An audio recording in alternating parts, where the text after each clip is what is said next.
Okay, so welcome to our final talk in our story series, which has been taking place all February. So this month, I've partnered with Women's March Global to have important conversations about gender-based violence, about the violence that women and those in gender non-conforming bodies and trans bodies face and experience within the world that we live in. So I can't believe that we are at our last webinar today. Our conversation today switches gears a little bit from past topics. In the past, we've talked about domestic violence. We've talked about violence against missing and murdered Indigenous women. Today, we are actually talking about the stigmatization of bodies. We're talking about the stigma primarily around periods and menstruation, the stigma that people who have periods experience because of their bodily functions. And also moving from that, we're going to be talking about sovereignty from that and freedom from these stigmas that keep us in these boxes. So I'm super excited to be in conversation today with Jaspreet Kaur. Jaspreet Kaur, who's also known as Behind the Nitra on social media and through her poetry, is known for her award-winning spoken word and her amazing work as a history teacher in East London. So her work primarily focuses on sharing thoughts on gender issues, mental health stigma, historical topics, and positive social change. She actively works with national governments, corporations, and charities such as TED, the United Nations, Westminster Interfaith Council, and women's networks across the UK. And she uses her poetry to inspire and drive change. She has also been an ambassador for Binti International, which is a charity whose mission is to tackle menstrual stigma and period poverty around the entire world. She's an avid humanitarian and believes that poetry can be used as a powerful tool for positive social change. So I'm super excited to be having this dialogue in particular with Jaspreet Kaur. And as I was thinking about this conversation that we're going to have today, the quote that came to me first was one by Maya Schwartz, and it relates to the violence that women experience. And these words were, "Menstruation is the only blood that is not born from violence, yet it's the one that disgusts you the most." And I think that when I first heard this quote, I was completely blown away because I'd never thought about menstrual blood in that way. It is the only blood that leaves your body for good reasons, but it's the one that is associated with so much shame and stigma across the entire world. So I'm going to pass the floor to Jaspreet Kaur to guide us through the history of this stigma, especially around women's bodies. Thank you so much, Jasmin. It's amazing to be on this webinar with you guys. Thank you so much for having me. Thank you so much to Women's March Global. And as Jasmin mentioned, this is definitely an issue that I'm really passionate about and has led me to my journey of being an ambassador with Bodily International, which I'll talk a little bit more about shortly. But as a historian, so my academic background is in history. So I did an undergrad in history and then a postgrad in gender studies. And during those years of studying history, understanding women's bodies, understanding the history of our bodies, there was a real lack of any historiography on menstruation. And the reason for that is because the primary evidence going back into kind of ancient civilizations was obviously male dominated. And the evidence that we have from that time is mostly written from a men's perspective. And if they are speaking about women's bodies or topics like menstruation, it's always been in such a negative narrative. And I'll tell you about some of those kind of interesting ideas and quotes in a moment. But the first form of menstrual evidence that we can see in history comes about during the Egyptian period and during the Roman times as well. So that's when we start to see some documentation of evidence of women's bodies and menstruation processes as well.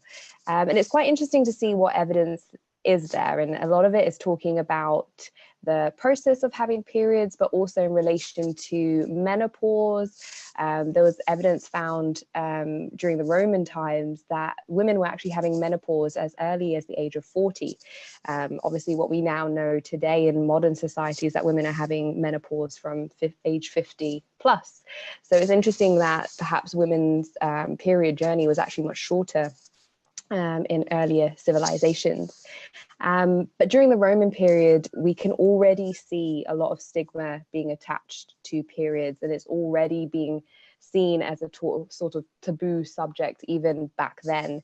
It was associated with magic and sorcery, and there's even evidence showing that apparently people felt that when a woman was menstruating, that it could kill crops, it could kill animals if a person who's menstruating is around any crops and animals. Even by simply looking at them, it could destroy crops, animals, and their livelihood. So there was already such a negative notion there in ancient civilization. And what we start to see during the Egyptian times, obviously across the world, women are finding ways to look after themselves during their menstrual process. And the most earliest sign of tampons that we see are products that are made out of wool in the similar shape of what we would now know as a tampon.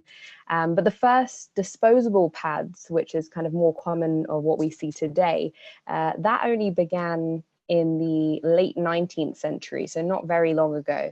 In 1888, Johnson & Johnson, who are still around today, they created the first of what we know as a disposable pad that you would wear whilst you're menstruating, and you would change and dispose of.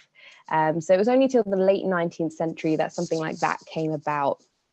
And there's still a lot of discussions even till today about what products are the best for people to be using during menstruation, what is best for our bodies, and what's best for the environment as well. So I can talk a little bit more about that in a moment. But what we can see from this historiography, from what we do know, is that this idea of periods being stigmatized, being seen as a taboo, being seen as something that's deviant, has been going on since the beginning of time. And that's definitely what has kind of filtered through into what we can see even till today. And I think it's so interesting that the stigma is so long-standing.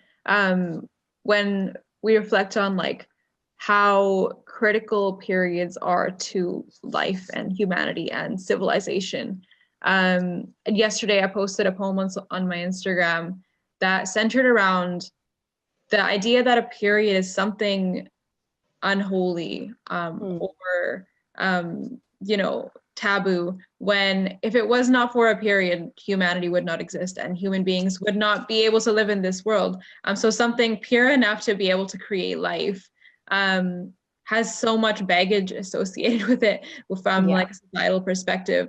And I know that you do work through Binti, which, as I mentioned previously, is a charity that works to tackle menstruation stigma and period poverty. And I'd love to hear more from you about what period poverty is and how Binti is tackling that.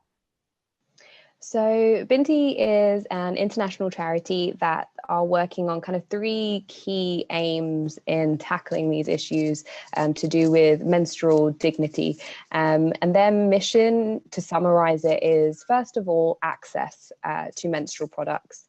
And that is accessibility all around the world for young girls, for women, or for people that are menstruating. They have access to free menstrual products. Right now, they're focusing on different campaigns here in the UK, but also across India as well. So the first kind of mission is definitely access, making sure that people do have access to menstrual products. And they are also in the process right now on working on the first form of period underwear that will be a reusable product, which would obviously be very beneficial for countries that are in poverty. It would be better for the environment as well to be using products like this that are reusable. The second mission that they are on are definitely on terms of education. So through kind of grassroots schemes, working with schools, working with young people, working with places of worship, seeing how we can educate and re-educate people on the menstrual process, and not only women, not only girls, but also boys, and also everybody else along the spectrum, the gender spectrum as well.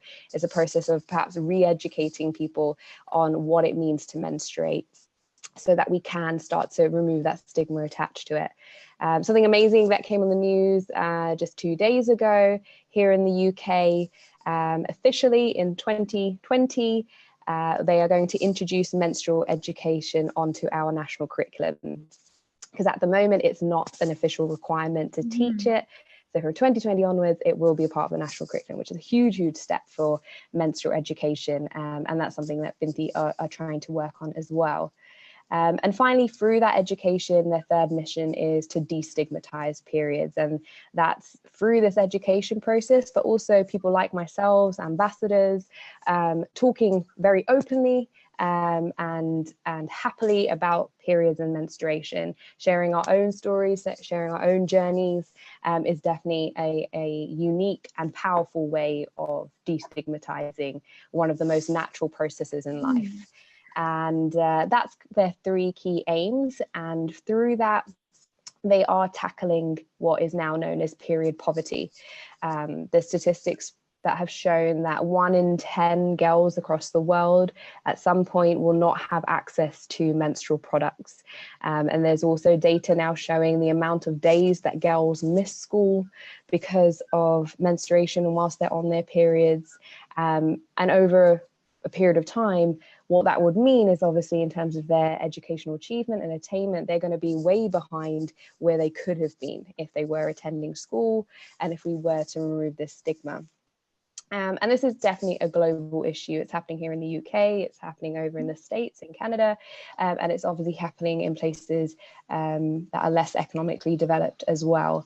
So that's what Binti's mission is, to make sure everyone has access to menstrual products, to help re-educate, destigmatize the way that we look at periods. That's amazing.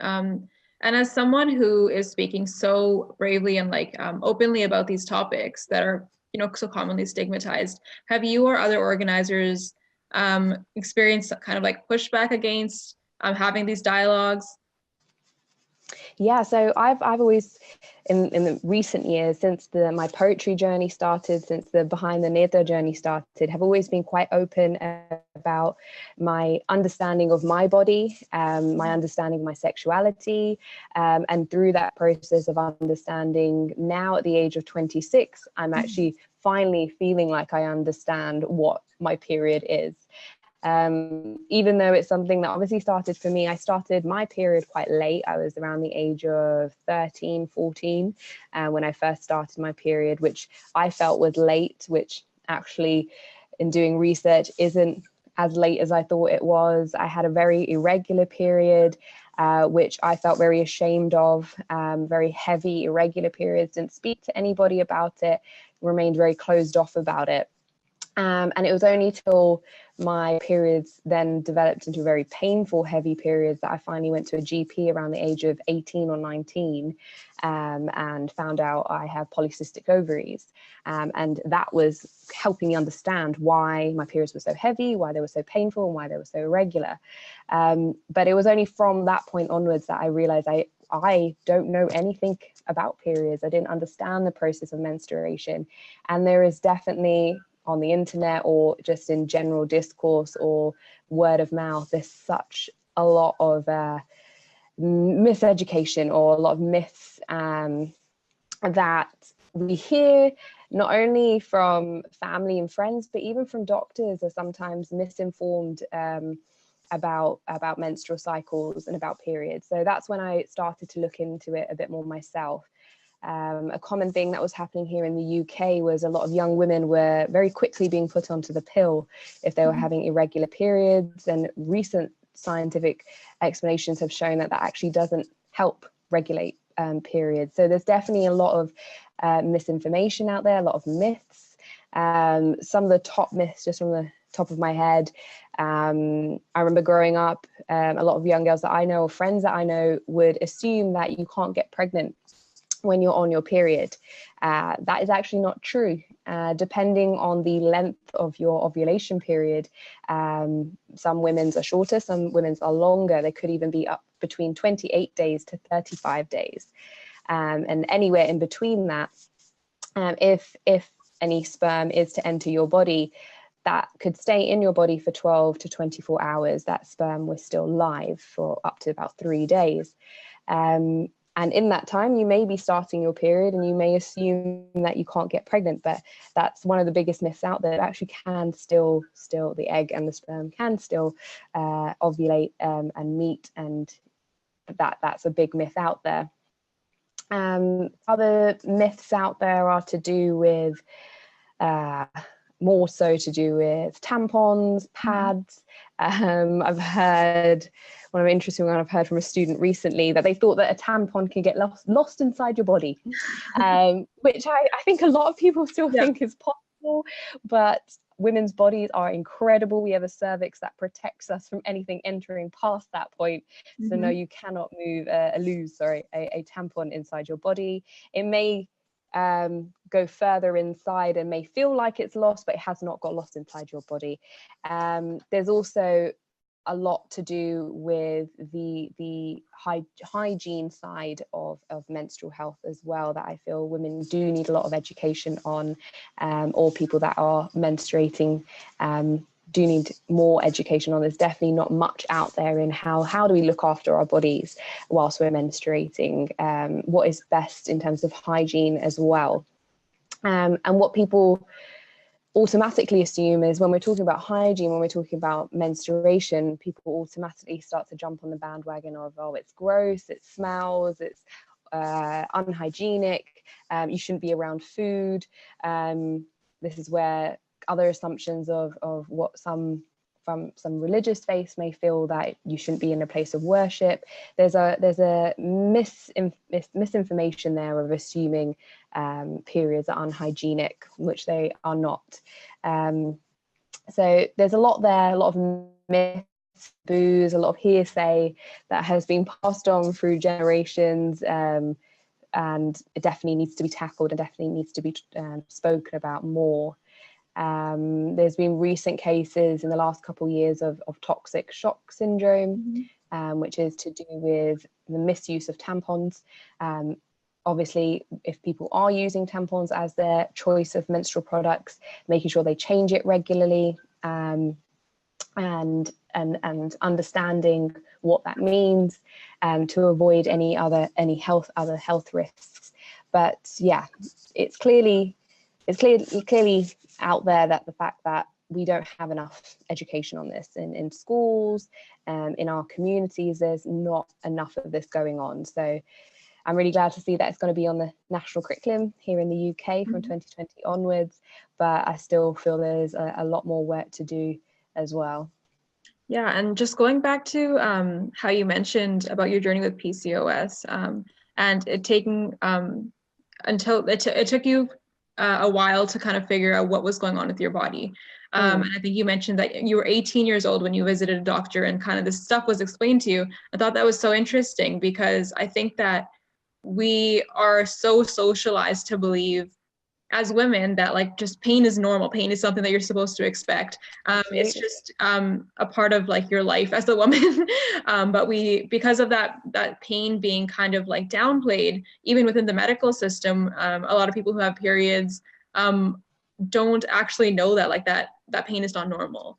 And I think that I definitely related to that in the sense that when I first tried to use a tampon, I think I was like in grade 9, it was like really, really painful. And I thought, oh, it's supposed to be painful. This is just normal.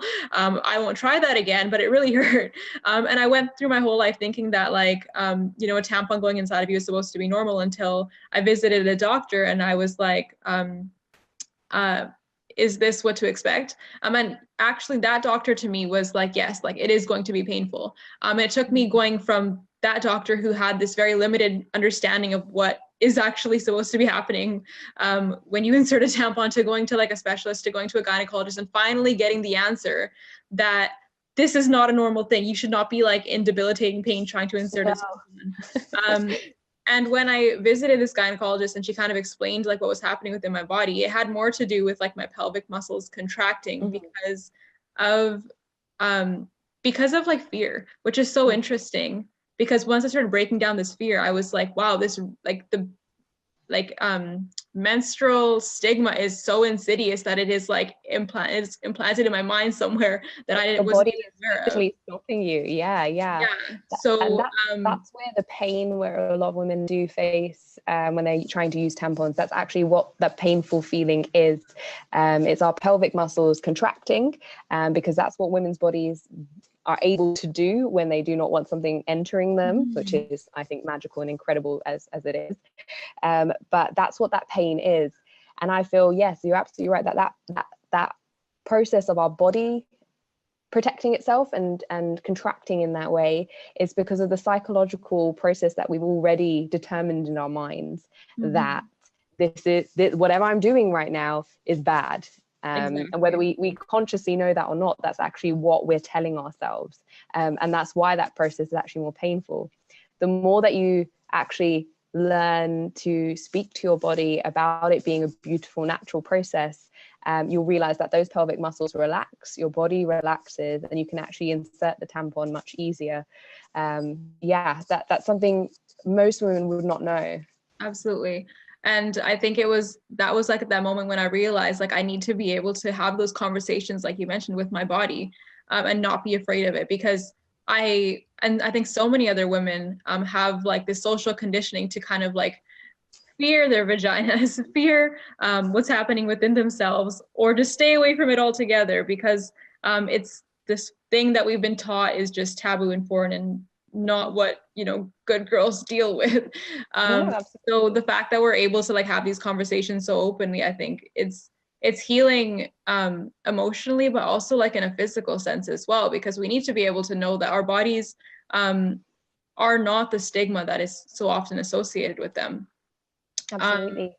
So I would love for you to share one of your poems now. So I know that you have a poem titled Blood, and it deals with periods, and I'll let you introduce it. And I'm so excited to hear it.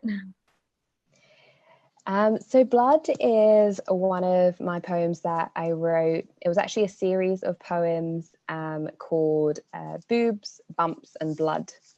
And that series of poetry was written for a women's network in Melbourne, in Australia. They were a network called Boobs, Bumps and Blood. And I was so inspired by just the name of the network itself, because I just thought, how empowering and how amazing is that? These three things that are so stigmatized about women and their bodies, boobs being our breasts, the fact that women are not freely able to show their breasts and nipple, the fact that women are unable to openly breastfeed in public, even though that itself is also one of the most natural processes of life. The second being bumps, which is more associated to body image, and women being continuously criticized for their shape of their bodies, for slim bodies, for larger bodies, for everything in between. Women are continuously criticized for those things. And finally, blood being period stigma. And I just thought it was incredible that this simply put in those three frames of boobs, bumps and blood, and I wrote that poem. But the section of it I'd love to share with you today is the section on blood, which was specifically for how I remember my journey, especially as a young teenage girl, of how I felt when I was menstruating and when I was going through my periods.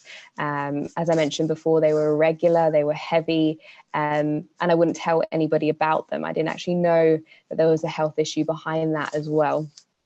So I'd love to share that poem with you. I'm just going to grab my poetry book and pull it up.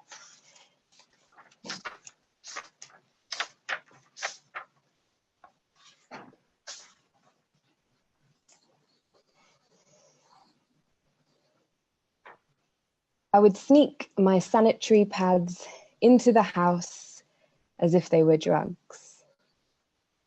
What's a I would sneak my sanitary pads into the house as if they were drugs.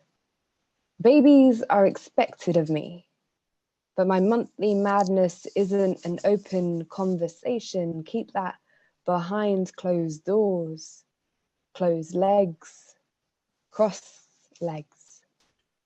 Rouge on my jeans, my thighs are blushing like my cheeks because I leaked with embarrassment.